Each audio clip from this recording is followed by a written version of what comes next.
हे दोस्तों, वीर और मालिनी की स्टोरी का लास्ट एपिसोड कल रात 10 बजे अपलोड होगा। उस स्टोरी के लास्ट एपिसोड को खूब सारा प्यार दीजिएगा और माय लव के पिछले एपिसोड्स नहीं पढ़े तो पहले उन्हें जाकर पढ़ ले और स्टोरी को शेयर कर दीजिएगा।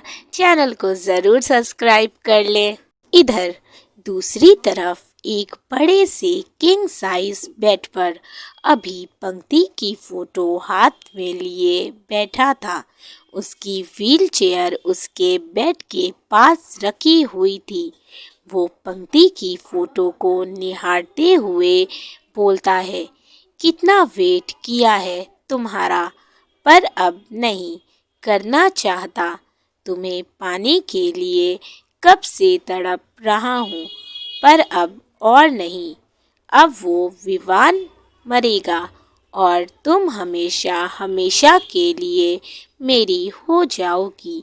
अभी उसकी फोटो को चूमते हुए बोलता है, आई लव यू पंक्ति and I miss you so much. इधर पंक्ति सो रही थी।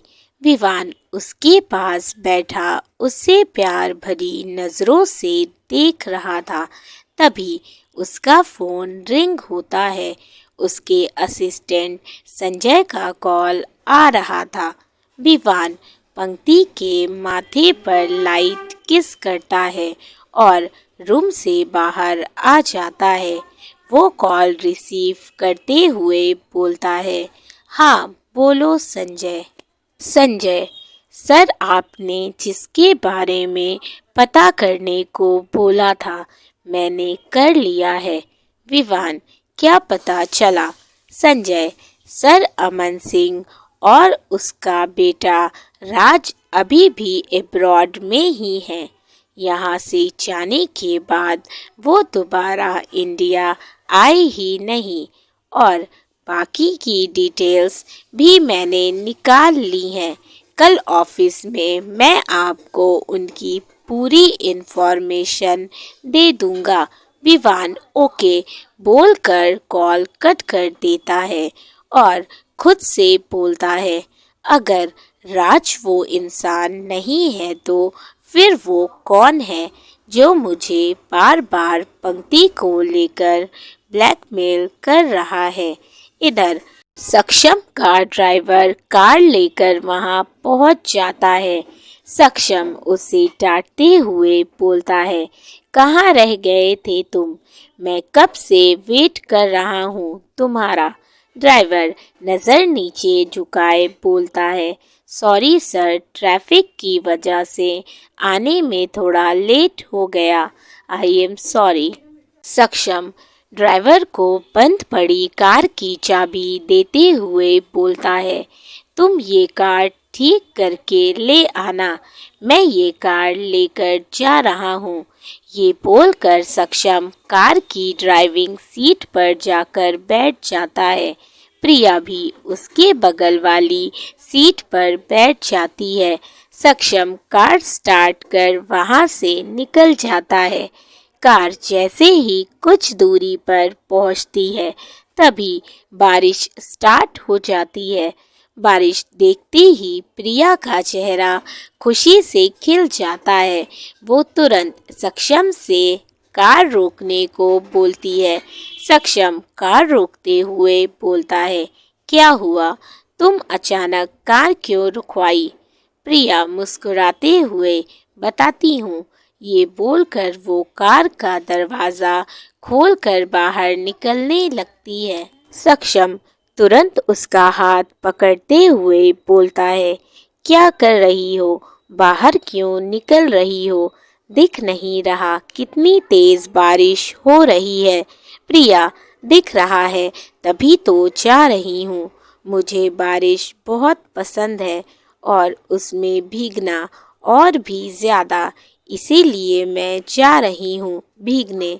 सक्षम, तुम्हारा दिमाग खराब हो गया है। बारिश में भीगकर बीमार पड़ने का इरादा है? चुपचाप से यहीं बैठो। बाहर निकलने की कोशिश भी मत करना। प्रिया मासूम सा फेस बनाते हुए, प्लीज जाने दो ना सक्षम, सिर्फ थोड़ी देर के लिए। सक्षम कहा ना नहीं। प्रिया अच्छा ठीक है, नहीं जाऊंगी, पर मेरा हाथ तो छोड़ो। सक्षम तुरंत उसका हाथ छोड़ देता है। वो जैसे ही उसका हाथ छोड़ता है, वैसे ही प्रिया तुरंत कार का डोर खोलकर बाहर निकल जाती है और हंसते हुए बोलती है, सॉरी सक्षम, पर मैं तो बारिश में भीगूंगी, तुम मुझे नहीं रोक सकते। ये बोलकर वो कार से थोड़ी दूरी पर जाकर खड़ी हो जाती है। सक्षम गुस्से से चिल्लाता है, प्रिया वापस आओ अभी। प्रिया हंसते हुए, मैं नहीं आऊंगी, बल्कि मैं तो कह रही हूँ तुम भी कार से बाहर आ जाओ, देखो कितना मज़ा आ रहा है।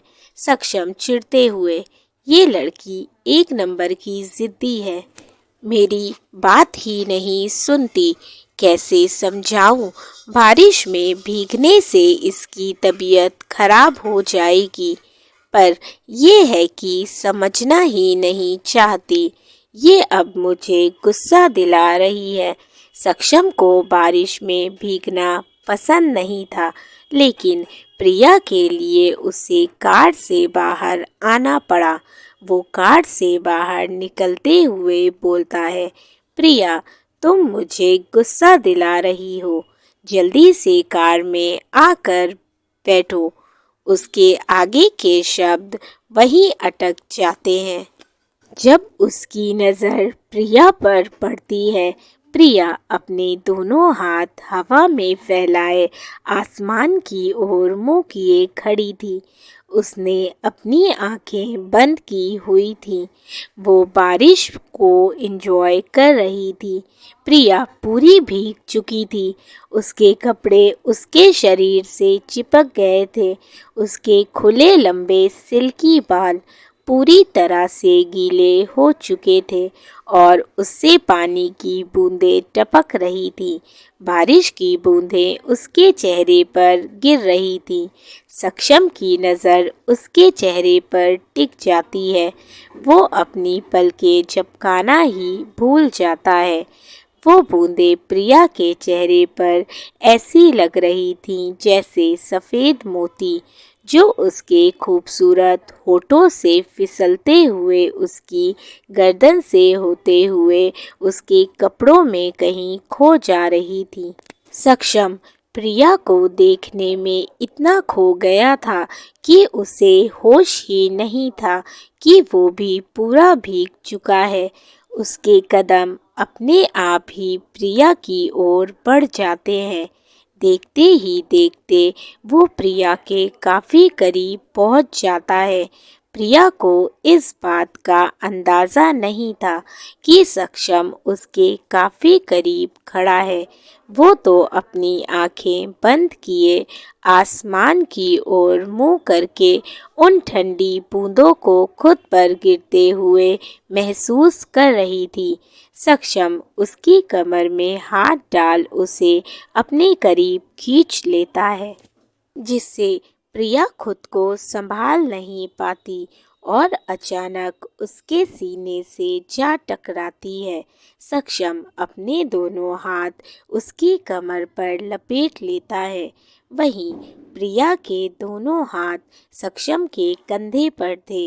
वो हैरानी से सक्षम की ओर देख रही थी। सक्षम के हाथों की छुअन उसकी धड़कनों को बढ़ा रही थी। दोनों एक दूसरे की आंखों में देख रहे थे और एक दूसरे के बहुत करीब थे, जिससे दोनों का दिल तेजी से धड़क रहा था। तू मेरा कोई ना हो के भी कुछ लागे, तू मेरा कोई ना हो के भी कुछ लागे, कि अरे जो भी तूने किया रे, जिया को मेरे बांधे ऐसे लिया रे, समझ के बिना समझ मैं सकूं।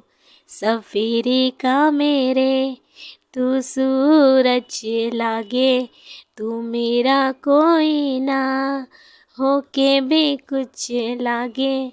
अपना बना ले पिया, अपना बना ले पिया, अपना बना ले मुझे, अपना बना ले पिया।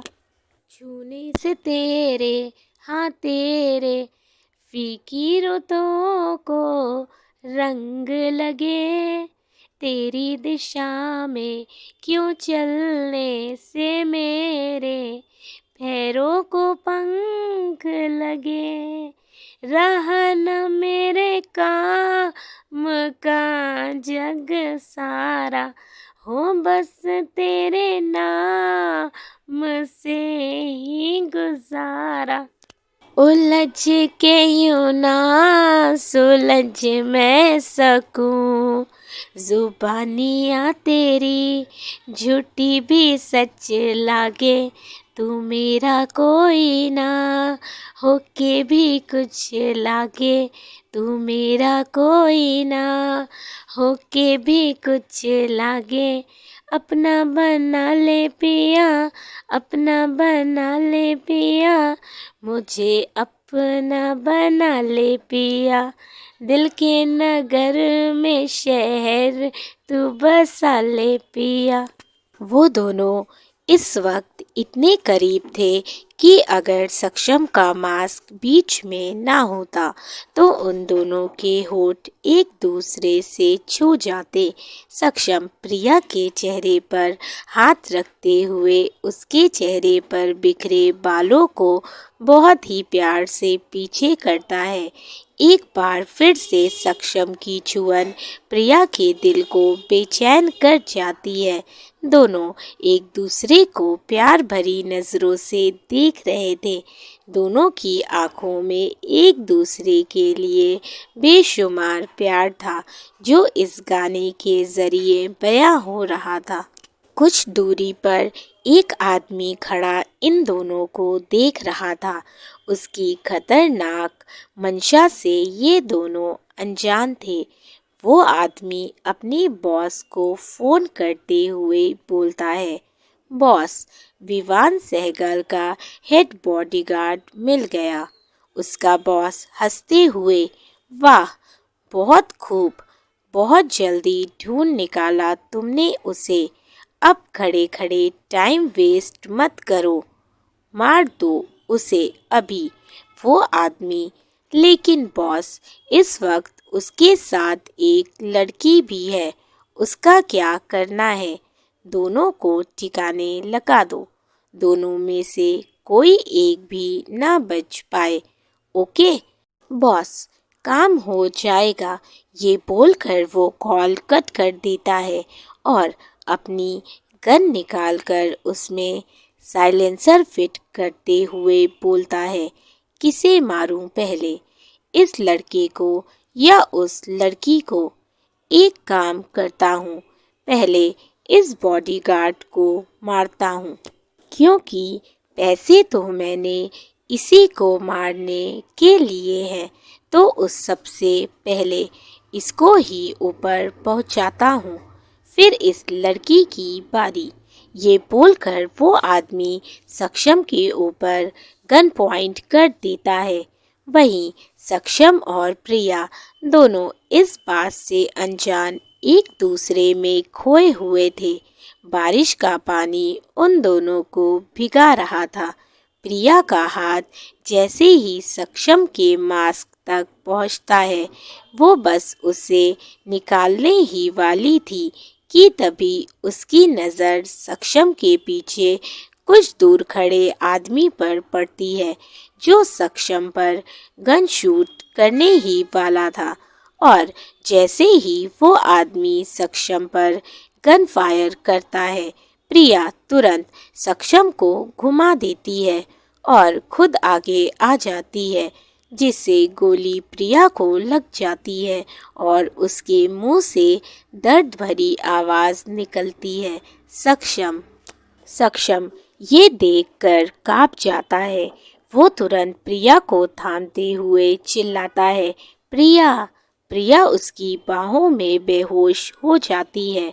वो आदमी फिर से गन फायर करता है। वो फिर सक्षम को मारने वाला था, पर तभी सक्षम अपनी गन निकालकर तुरंत उसे शूट कर देता है। वो आदमी वहीं ढेर हो जाता है। सक्षम अपनी बाहों में बेहोश पड़ी प्रिया को देखता है। उसका पूरा कपड़ा खून से सन चुका था। वो प्रिया को ऐसी हालत में देखकर लगभग पागल होने लगा था। उसकी आंखों से आंसू बहने लगे थे। वो घबराते हुए बोलता है, प्रिया, मैं तुम्हें कुछ नहीं होने दूंगा। तुम्हें तुम्हें कुछ नहीं होगा। तुम्हारा सक्षम तुम्हें कुछ नहीं होने देगा। तुम्हें कुछ नहीं हो सकता। ये बोलकर वो तुरंत प्रिया को अपनी बाहों में उठाए कार में बैठाकर सीट बेल्ट लगा देता है और खुद ड्राइविंग सीट पर बैठते हुए कार स्टार्ट कर वहाँ से सीधा हॉस्पिटल की ओर निकल जाता है। वो 100 की स्पीड से गाड़ी चला रहा था। उसकी आंखों से आंसू थमने का नाम ही नहीं ले रहे थे। वो बार बार प्रिया की ओर देख रहा था। मैं तुम्हें कुछ नहीं होने दूंगा। हम बस हॉस्पिटल पहुंचने ही वाले हैं। ये बोलते हुए वो बहुत फास्ट गाड़ी ड्राइव कर रहा था। उसके हाथ पैर कांप रहे थे। आज पहली बार उसकी आंखों में किसी को खोने का डर दिखाई दे रहा था।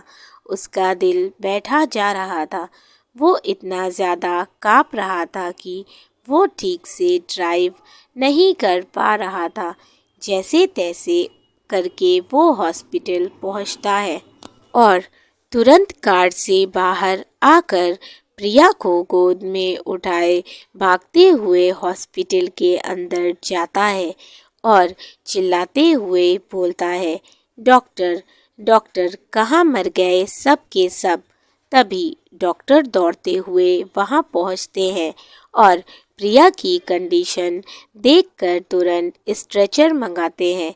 सक्षम उसे जल्दी से स्ट्रेचर पर लेटा देता है। डॉक्टर घबराते हुए बोलते हैं, इनकी हालत तो कुछ ज़्यादा ही खराब है। नर्स, जल्दी इन्हें ऑपरेशन थिएटर में शिफ्ट करो। डॉक्टर ईशा जैसे ही वहां पहुंचती है तो उनकी नज़र सामने स्ट्रेचर पर लेटी प्रिया पर पड़ती है, जो इस वक्त खून से लथपथ बेहोश पड़ी थी। उसकी ऐसी हालत देखकर वो बहुत घबरा जाती हैं। उनकी आंखें आंसुओं से भर जाती है। वो तुरंत भागकर प्रिया के पास आती है। वो सक्षम की ओर देखते हुए बोलती है, ये सब कैसे? तभी डॉक्टर विनय ईशा से बोलते हैं, डॉक्टर ईशा, इनकी कंडीशन अच्छी नहीं है। हमें फ़ौरन इनका ऑपरेशन करना होगा। प्लीज़ आप इन्हें जल्द से जल्द ऑपरेशन थिएटर में शिफ्ट करवाइए। प्रिया को जल्दी से ऑपरेशन थिएटर की ओर ले जाया जाता है।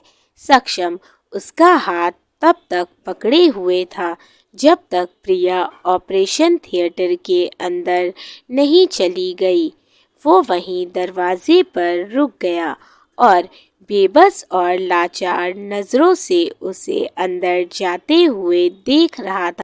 वो बेसुध होकर वेटिंग चेयर पर धड़ाम से बैठ जाता है और दोनों हाथ अपने चेहरे पर रख आंखें बंद कर लेता है। उसकी आंखों से आंसू बह जाते हैं। दोस्तों, आई होप कि आप लोगों को स्टोरी अच्छी लगी हो। इसी तरह से स्टोरी को अपना प्यार देते रहिए। स्टोरीज़ को शेयर कर दिया कीजिए।